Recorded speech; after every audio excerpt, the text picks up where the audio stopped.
Welcome to the Nerd Party.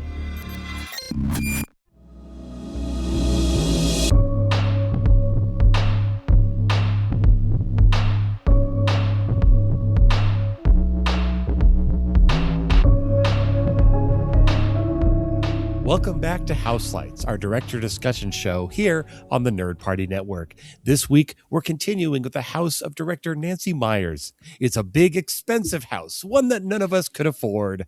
Perhaps we'll visit it on a holiday or an impromptu, spur-of-the-moment, charge it and don't look back vacation, or as they call it across the pond, a holiday. As we're discussing the 2006 romantic comedy, The Holiday, I'm your host, Darren. I store my kid's name in my phone like a normal person, Moser, and I'm joined again by successful trailer editor Tristan Riddell and Hollywood recluse Mr. John B. Mills. What would we do if Jude Law showed up unannounced at our countryside cottage? Let's discuss it in The Holiday. If Jude Law showed up? Okay, is there a question? I don't want to go down that road, okay? I'm not ready for that method of some questions don't even need to be answered. I mean, we all know how that's going to go. When she has her own little like mini trailer in his head, and the shot of him smiling and showing up at the door is even more romantic than like the actual shot from the movie. It's like, oh, dang, girl, you got it bad.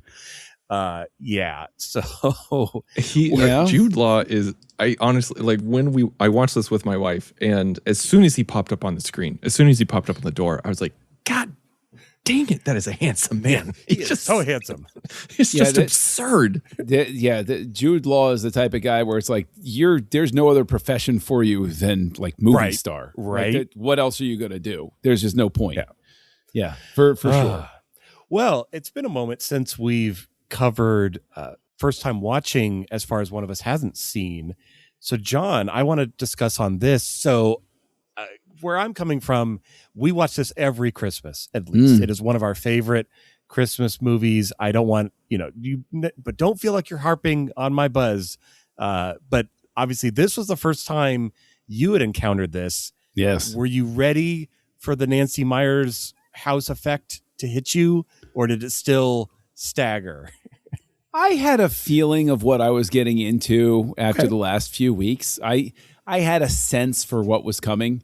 I didn't expect her to like surprise me in that sense. I was sort of like ready for this. I knew this was coming. I will say that this is a movie, frequently we love to do that little soft shoe where it's like, oh, I just didn't get around to it. Look, I'm not the target audience for this. I remember this being advertised in the day, and my reaction was like, good God, no. And so I think the journey of discovery will be, did it win my heart over with its unapproachable snow-covered lane? Or did I waste my trip to LA like Rufus Sewell? Look, just be honest. Don't listen to the gardener as he tells you not to not be honest. And I throw things at you. I will give Meyers credit because that I considered the pacing of that specific moment perfectly done, and the insertion of the gardener giving the little shake of the head like no don't do this, don't come on, bro. Like, that was amazing. I thought that was I was delighted by it to the point where even though I thought it was a rocky start to the movie, that scene happened and I was like, oh, okay, all right, I'm finding some footing here. Like that was my in for this movie. Because I thought that the opening with Ed Burns, Ed Burns and Cameron Diaz was an awkward one. It was an awkward went on one. For so long. It wasn't a short moment. This is a long movie. I was punching in the numbers into my spreadsheet, and I'm like 2 hours and 16 minutes. Oh my goodness! Like, yeah, it's better on the back half, but you're not wrong that the setup for the inciting incidents in the changes of these women's lives takes a good moment. It really does. And it's not something where like I would say that you could have made it cleaner, but I definitely think it's something that the editor should have been campaigning a little harder to say, Nancy, I think we could tighten this up a little bit. Even just a couple quicker cuts, even just a couple cut lines here and there. Like there was plenty you could have trimmed out of that. Now, I'm a little more forgiving of like the Kate Winslet stuff because it was timing for credits, and I'm like, okay, I'm very forgiving of that sort of thing. But once you got to the LA moment, I was like, okay, this is not cool, guys, not cool. Especially because if you're talking about a comedy, everything's supposed to be faster paced, and it's I'm not saying this needs to be like an 88-minute Jim Carrey, being birthed by a fake rhinoceros bit type of thing. Like that's what you go for when you're thinking romantic comedy. Got it. Okay. Yeah. Good. Well, there was romance involved, but I think that comedy has an obligation in some sense to be quicker than 2 hours 16. There's sort of a promise in telling the joke that you're going to deliver it quickly because I'm there for the punchline. Does that make sense? Like I'm not there for the setup. Yeah. I'm there for the punchline. And there's not as many punchlines as more as arcs for the characters. Like they're meant to grow and change through this experience on who they are. And yeah, it's definitely a bit difference between the two storylines. So Tristan, this wasn't your first viewing, but is this in your rotation? Is this something you and your wife enjoy, or you've seen it, but it's not on the shelf? This is not on the shelf. It's not on the rotation. I believe this is the third time that I've seen it before.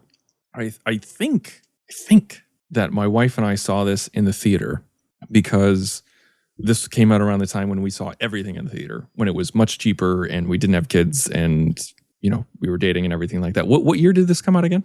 I completely December of 06.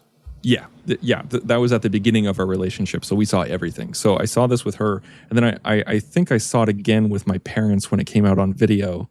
And then, so I haven't seen this since 2007. So I haven't seen this in 20 years, almost 20 years.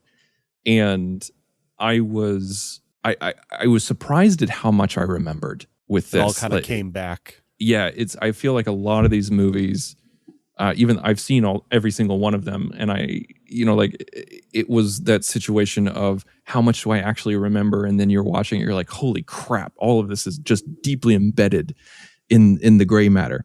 And with this one in particular, one thing that I pulled out was like, oh wait, I remember John Krasinski was the editor. And I was like, why do I remember that?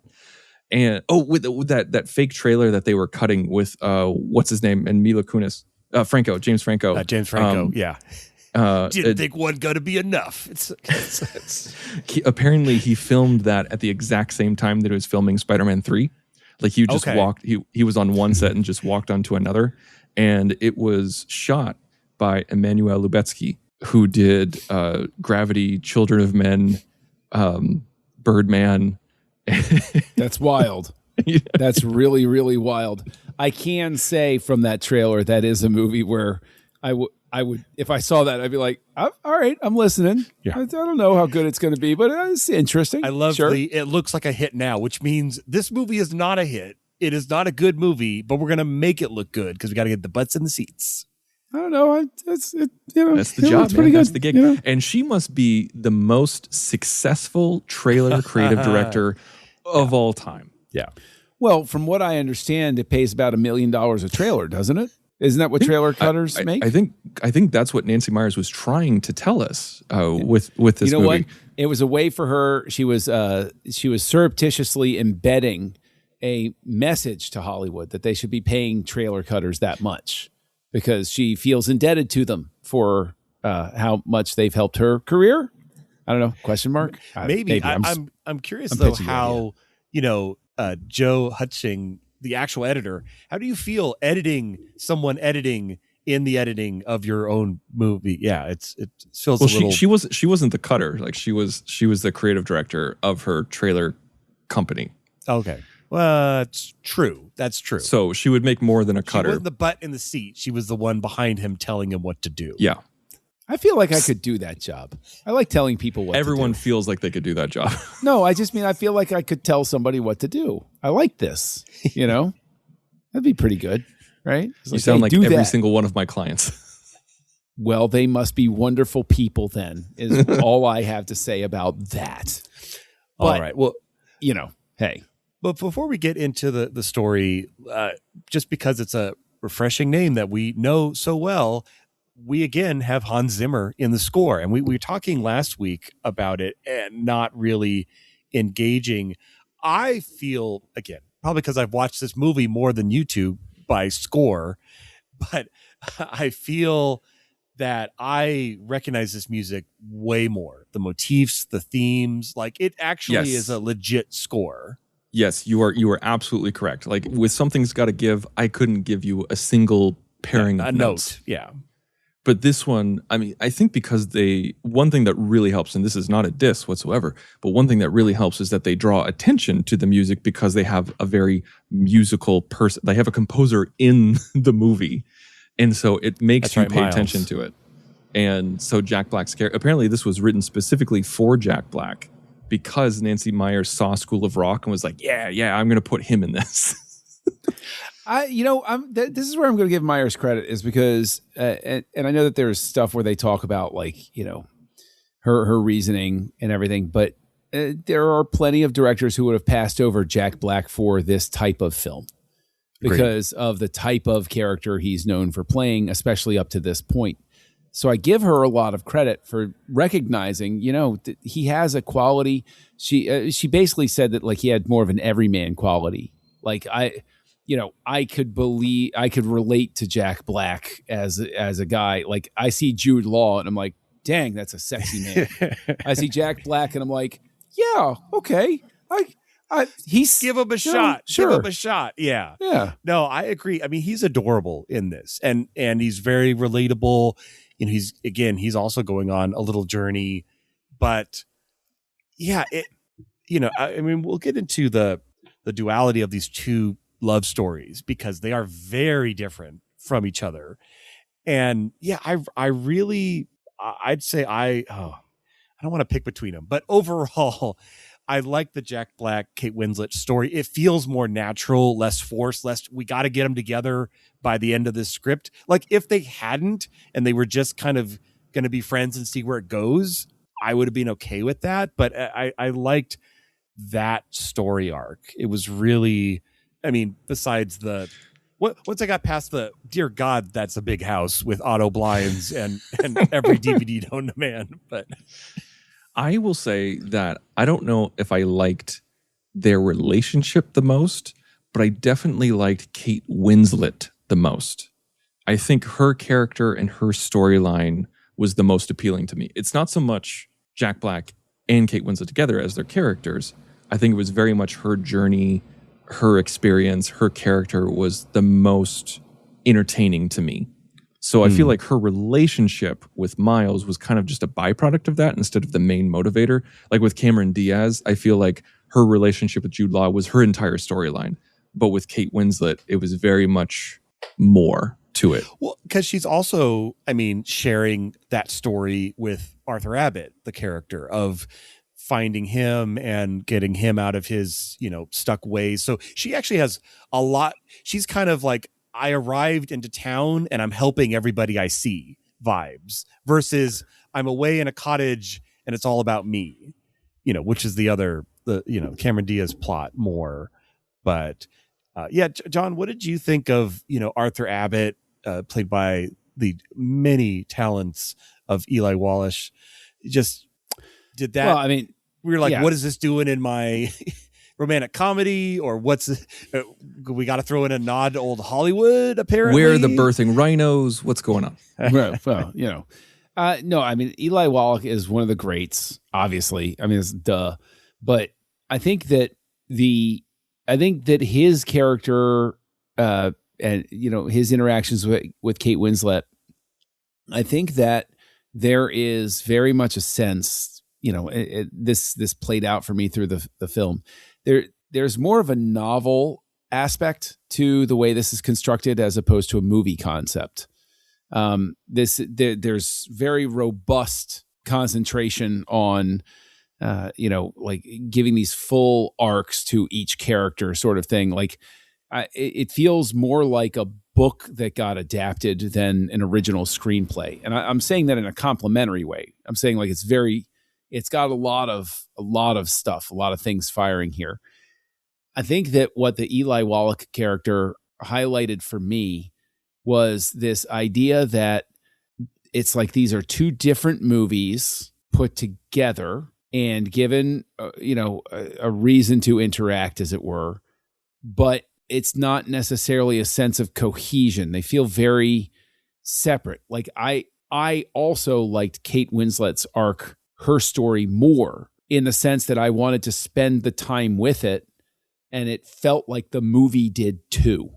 And then the Cameron Diaz thing is sort of a throwaway. All right, well, okay, she found true love. Interrupting the other story. Yes, and it's unfortunate because I think that it gives me the sense that the Cameron Diaz storyline even though they spend plenty of time with her and Jude Law and everything, it doesn't feel as weighty, as satisfying a story as the Kate Winslet one, because the Kate Winslet one feels like an actual real person doing a real thing, encountering real people and forming real connections. Whereas the Cameron Diaz one feels like a silly rom-com that if it had been developed a little bit more would have been its own thing, and just people would have just ignored it and been like, blah, this thing's terrible. Like it's almost riding the coattails of the Kate Winslet storyline. Well, Tristan, what do you think of this statement?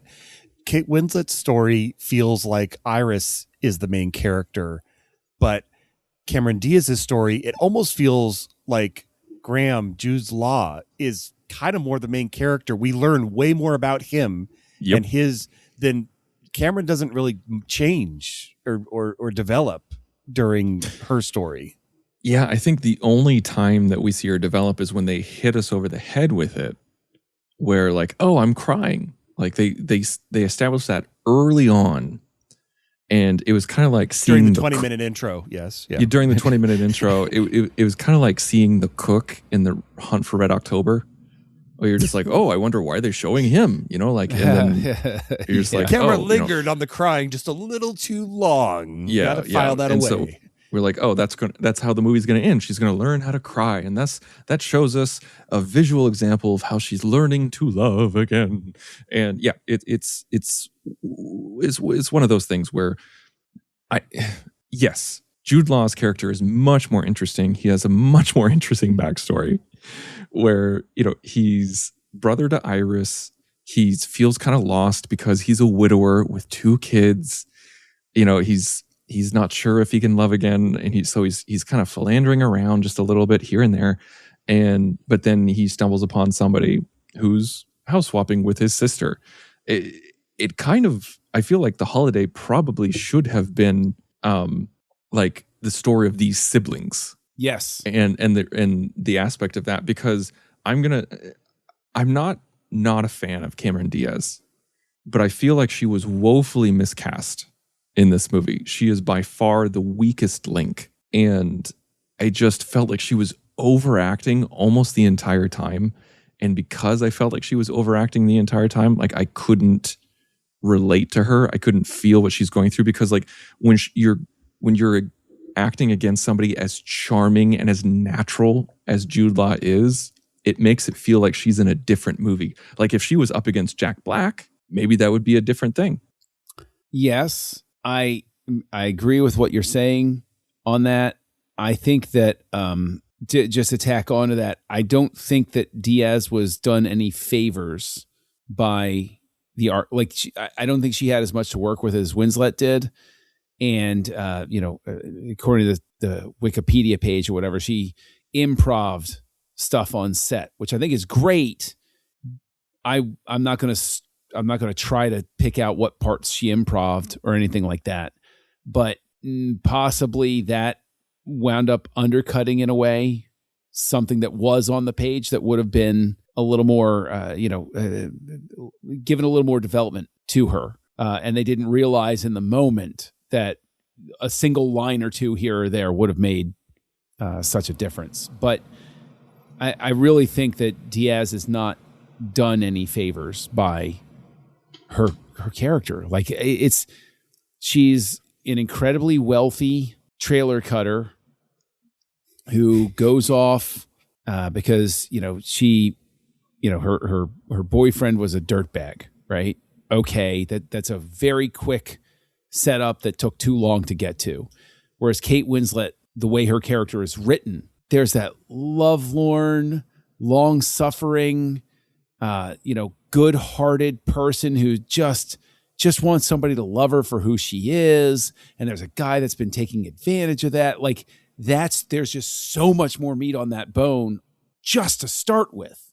And I think that's what really shines through is it's not Diaz's skill level that's lacking here. It's the director not finding the right way to give Cameron Diaz the same amount of heft to her character. And, I know that we love to make jokes about the impractical nature of things and the cost of stuff and all of those sorts of things. But I actually wound up watching this with my wife, and she never watches movies with me. And I'm like, oh, hey, a chick flick. Hey, come on, let's watch this together. And even she was having fun with it at certain points where she was like, oh, well, I've got a noon flight. And we know she's going to waffle on it. We're like, my God, how much did that flight cost? But then on top of that, she's sitting there like fiddling with the coffee maker. And, my wife travels a lot. And she's like, why isn't she getting ready to leave? The flight's at noon. You got to get to security. You got to get to everything. And I'm like, that's a very good point, hun. And it's, but it is, I think that there is it in terms of the two movies aspect to it. Again, I think that Cameron Diaz one feels much more like the rom-com I expect from a movie called The Holiday, whereas the Kate Winslet one feels much more like a much more satisfying rom-com. Yeah, I mean, I liked your kind of question, Tristan, of what if this had been focused more on the siblings, on Iris and Graham Simpkins?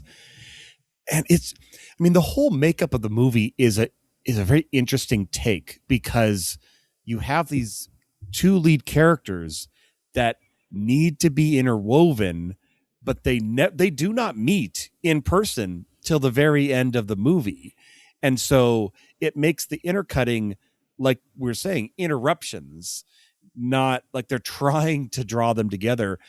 But I don't know what this would have been if you had more of a 20 minutes with Iris and Graham, and maybe they're having their monthly check-in lunch together because he's still recently widowed, and that's hard. And again, we're not giving all the details away, but it's now we know there's this relationship, this sibling relationship, and then we spiral off from there. It's just a interesting choice of let's go through all these gymnastics to set up this specific situation, like the Parent Trap, but then they don't see each other again.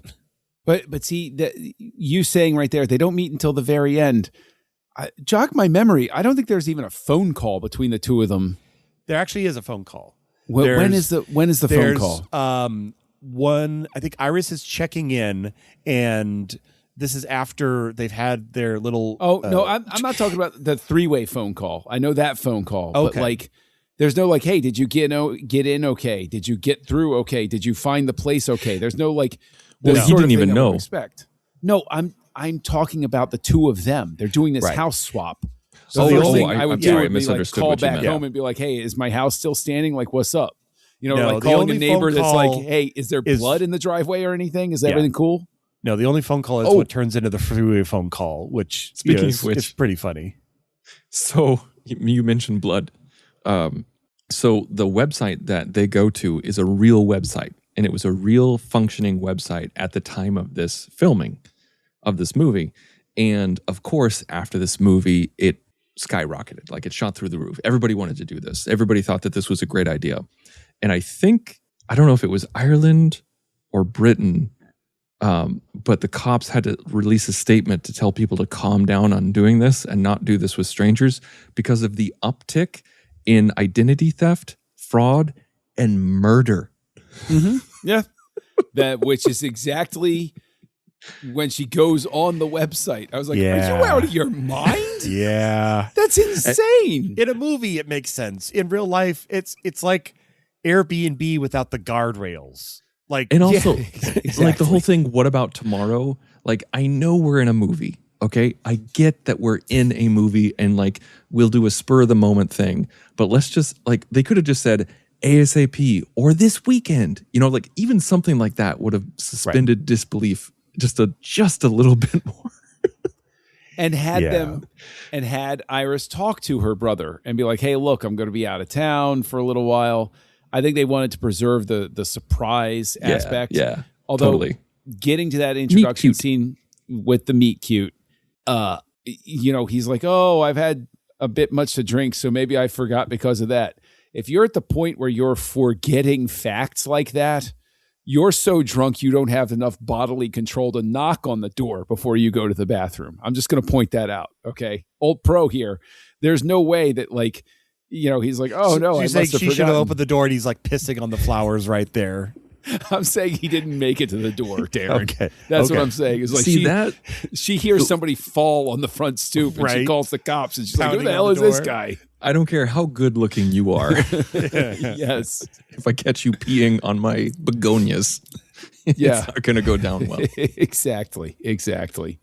No, you know what? I will cop to this. I had no idea that was a real site. I thought that was an invention for the movie because I was like, there's no way anybody would do this. Wow. Turns out there were. Okay. Color me wrong. All right. Yeah. Well, I did not know as well that it was a real site, but that is, don't do that. That's especially with someone you do not know.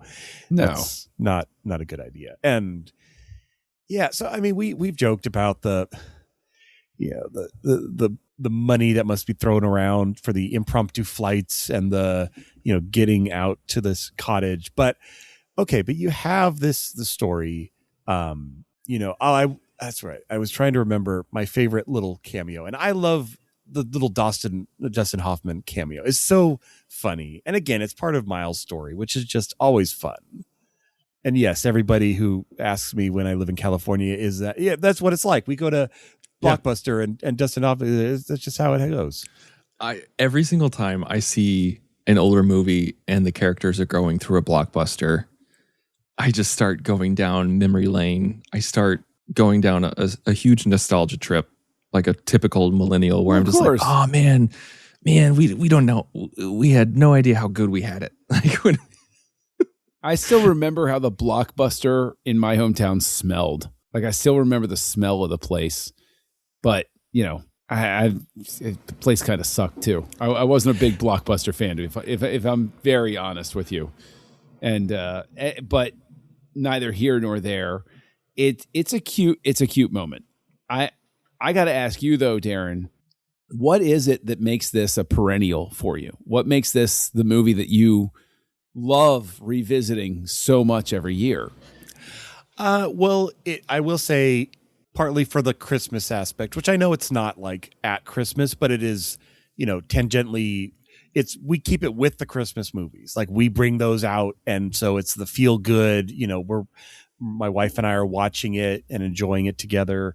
So yeah, I guess, nothing special as in like, this is a cinematic masterpiece, but I think it's, I too was recently dating my wife in 2006 and, we were starting with that. And I think just because we put it into the Christmas movie rotation, then it became a thing. And it's just kind of one of our go-to in that way, rom-com movies. Like we don't have a ton that we watch of that type. And I think for a while we did, and I've said this before, like we did Love Actually, but that kind of fell out of our favor. And this one has kind of stood the test of time because dear Lord, 19 years. That's a long time this movie's been out.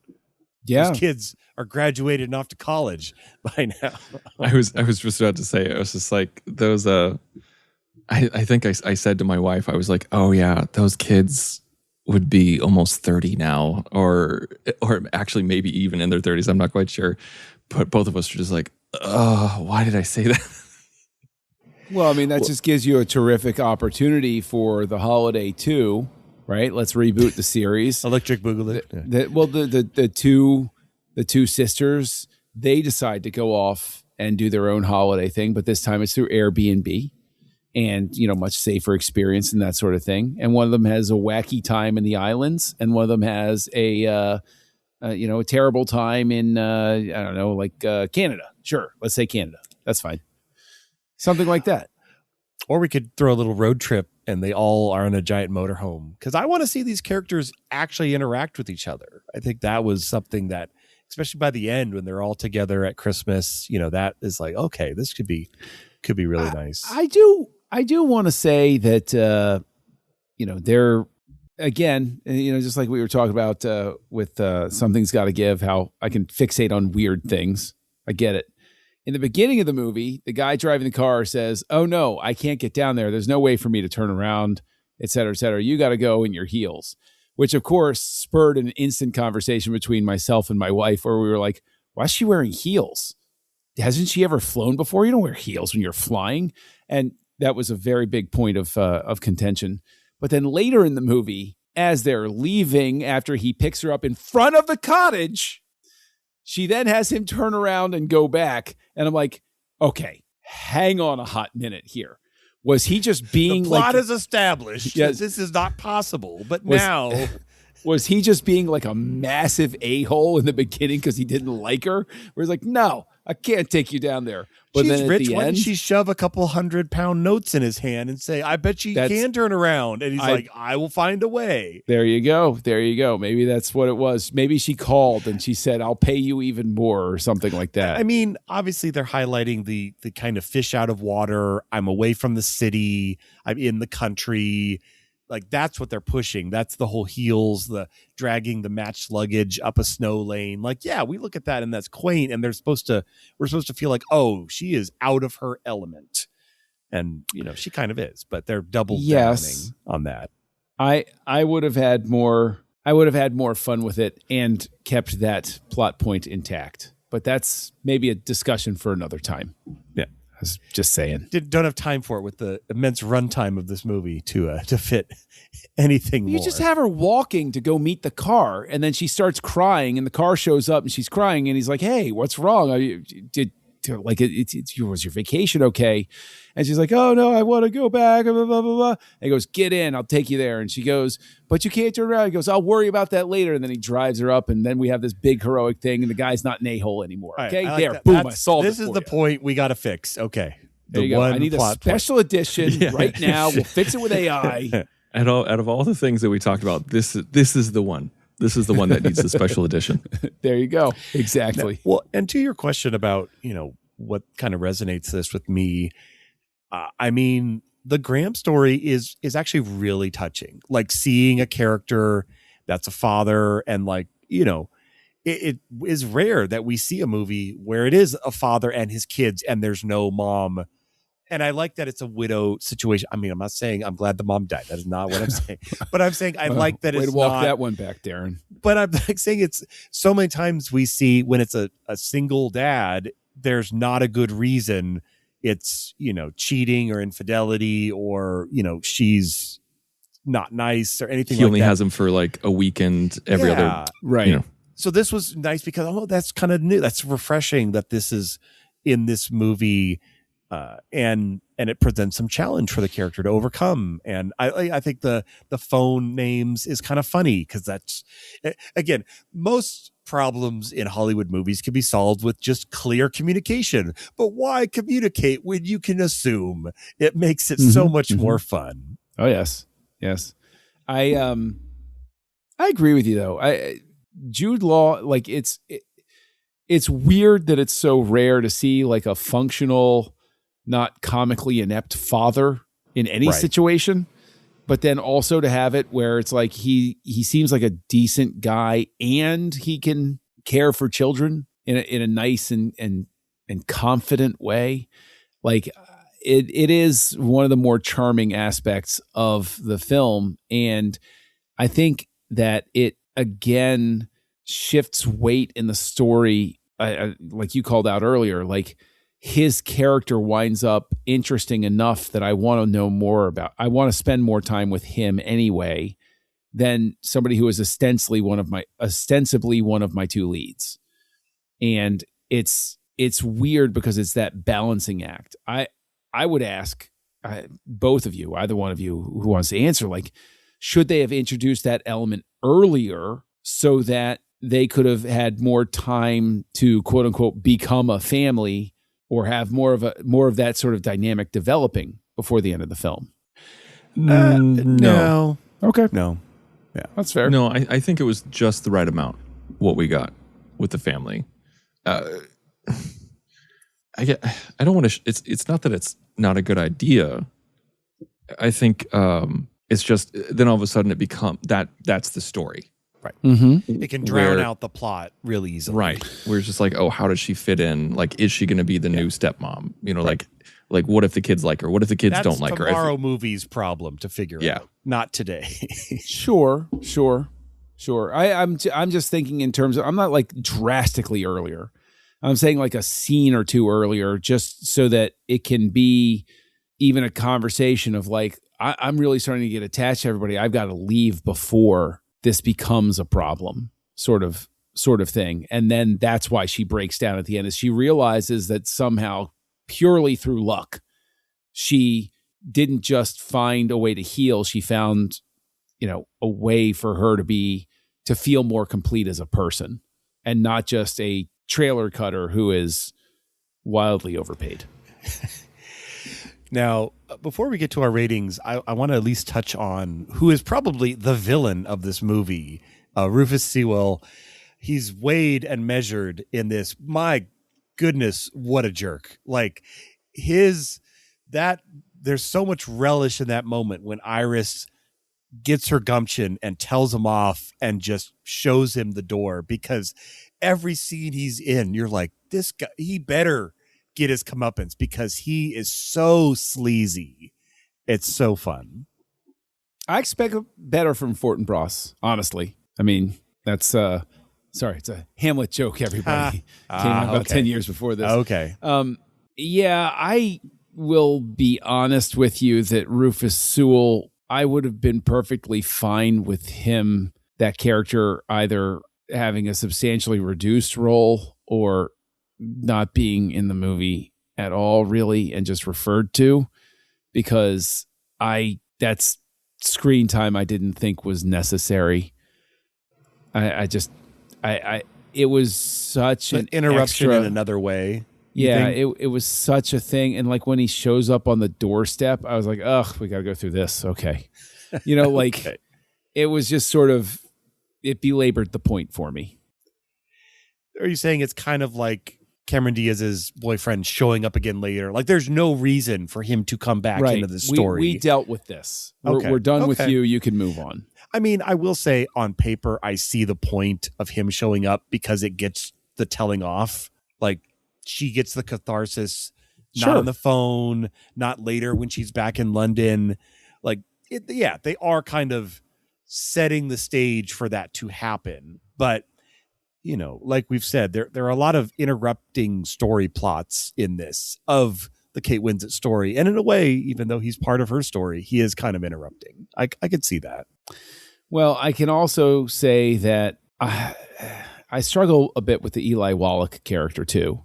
That really feels like overstuffing the movie. I always a joy to see him perform, but at the same time, it's one of those things where it winds up just being a contrivance to have some reason for her to talk with Jack Black. Like, okay, that just seemed it seemed one of the clunkier additions to the movie. I don't know. Do you agree, Tristan? Do you feel like is Arthur Abbott's character part of the puzzle pieces that have to be presented to Iris so that she has reason for evolving, or does it all kind of come together in a package where she's, like I said before, she's part of the community improving rather than just a person in herself?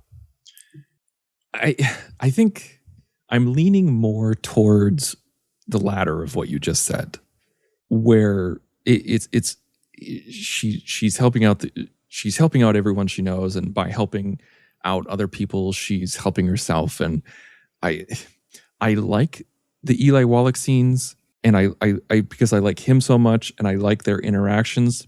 But at the same time, I'm watching it going, why are we doing this? Why is this here? From a narrative standpoint, does this work? And I think this is an issue with Nancy Meyers overall, where you have a collection of scenes that work on their own, but then as a whole, do they work together? And the question is, I don't know. Do I think this is the best movie that she's done since Parent Trap? Yes, I do. Do I think it works on all levels? No, I don't. Do I think it could have been better? Absolutely. But I'm of two minds, and I cannot decide which one is right. No, and I think that's good. Let's talk a bit about Nancy Meyers as well, because we've really dissected this plot and this movie.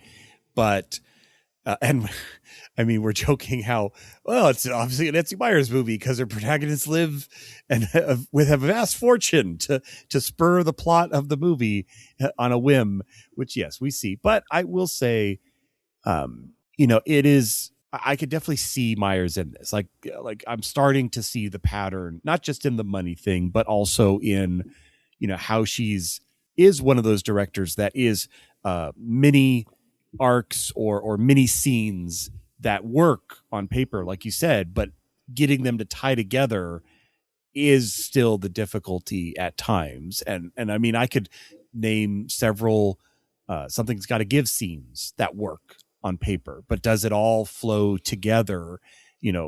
I can also see set up punchlines that happen very early, and then later we try to draw them, to a conclusion, but maybe it doesn't quite come together that way. She did. I mean, this is a triple for her. She produced and wrote and directed. So this is all Nancy.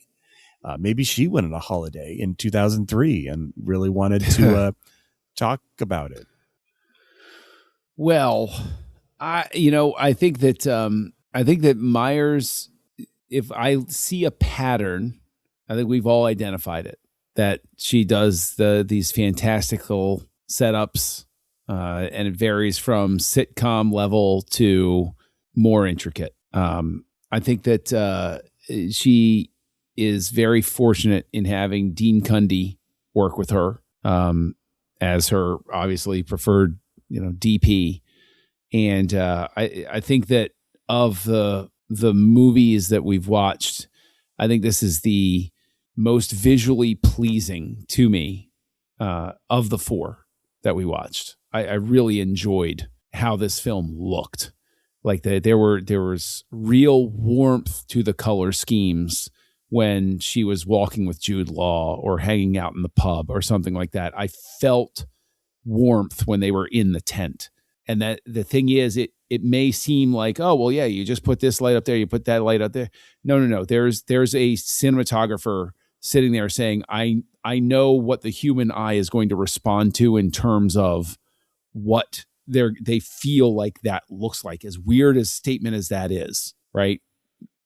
And I think that he also does a very good job of taking the LA setting that is a bit more stark and giving it warmth as Kate Winslet takes up more residence in it. And I think that's it's very gently done. And also when she goes into Eli Wallach's home, it feels very real in a constructed sense. Like, I believe in this constructed environment that this is what a house should look like for this character. And Agreed. A lot of that is lighting and camera position and how I'm invited into the space. So I think that if anything, I would say that there's been an evolution where she is obviously working much.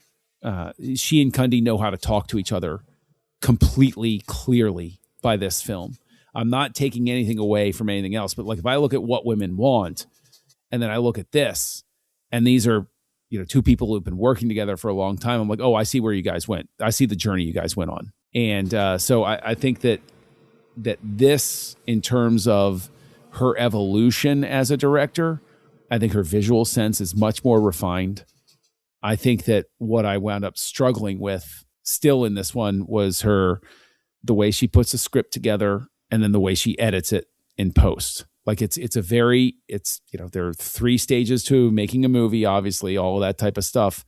And I think it's that first and the last step. I still need a little more from her at this point. Yeah, I agree. I think the Arthur Abbott home is the perfect example of showing and not telling. Like her just looking around that room, the untouched dinner that's cold on the TV tray, the Oscar in the bookshelf that's like slightly out. Like it's saying so much, but she's not like, oh my goodness, Arthur, you won an Oscar. Aren't you hungry? You did. Like she's, oh gosh, oh, that's like basic storytelling 101 and what not to do. So I'm so glad that it wasn't that. It was just, let me linger on the production value. And that's telling me more about Arthur than any other scene has, which is what it's supposed to do. So, all right. Well, I maybe have to catch a flight and or turn around my car. So let's wrap up this talk. John, as seeing this for the first time very recently, any final thoughts and in your rating for The Holiday? Well, I will say that, Darren, I love and respect you as a friend. But I definitely did not love The Holiday the way you do. This is just going to be one of those ones where we're just going to have to agree to disagree, I guess. Although I don't know precisely where your rating is going to fall. And I'll take a cue from Tristan, because Tristan's always like, well, I give this type of movie this rating because I'll never watch it again, or I'll give it this because it's fine and I might watch it again in the future. I can tell you that Jude Law, by sheer force of his charisma, helped this movie a great deal. And I come in at a 2, and we'll just leave it at that and walk away clean. No, fair. And that's the thing. We all agree in our own preferences. Like this would not be a fun podcast if everybody gave it the exact same rating every single week. Like that. Why even have a discussion? So that's true. Good job for Jude Law. Tristan, how are you rating The Remembrance of the Holiday? What did I give? What Women Want and Something's Got to Give? Did I both give them 2.5? Both of them got 2.5. I cannot give The Holiday 2.5 because I think it's a better movie than What Women Want, and I think it's a better movie than Something's Got to Give. I want to give it a 2.5 again because that's what I give mediocre movies, and I feel like Holiday is a mediocre movie, but there are genuinely good human moments in it that I enjoy. And so, and I did not rag on this as much as those others movies. So I'm going to walk away with a generous 3 and say that this movie has some good moments, but yeah, but if I didn't rank the previous House 2.5, I would have probably given it another 2.5. You know what? That's really well argued. I'll come in at a 2.5 simply because if you put What Women Want, Something's Got to Give, and The Holiday in front of me, I will pick The Holiday 100% of the time. All right. So yeah, I'll go up to a 2.5. No, and that's it, because I mean this happens a lot, especially as we're going through different directors. Is there's always that balance between, am I ranking this on its own, or like, and that's the thing about movies.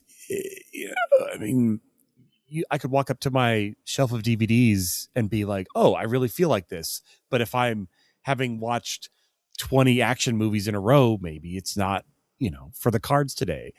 So I'm going to give The Holiday a 4. I really enjoy this movie. It does have some issues, but it's a romantic comedy about meet cutes. Like that's all it needs to deliver, and it does. So I don't need to dissect it a ton, only when I'm talking about it for podcast purposes. So, and I think also the fact that it's not necessarily regular rotation for me. It's seasonal. So yeah, it's Christmas time. I'm watching it with my wife. Like that's the time to watch it. Not like, oh, it's a random Thursday, I'm going to put in The Holiday. No, that's probably not going to happen. But in the, when the Christmas tree is going up, and because that's when my wife will watch these. We'll watch them at night because the kids are asleep because they're not going to watch The Holiday. So it's the right circumstances. So 4, a 3, and a 2.5. Good job, Nancy. Your other work propelled The Holiday to new heights. Or maybe that's a bad thing. All right, we've wrapped up the House of Nancy Meyers here on Houselights. But next week, we're starting The Wing of Batman with 1966's Batman. Oh, we can't wait. Next on Houselights. Join the revolution. Join the Nerd Party.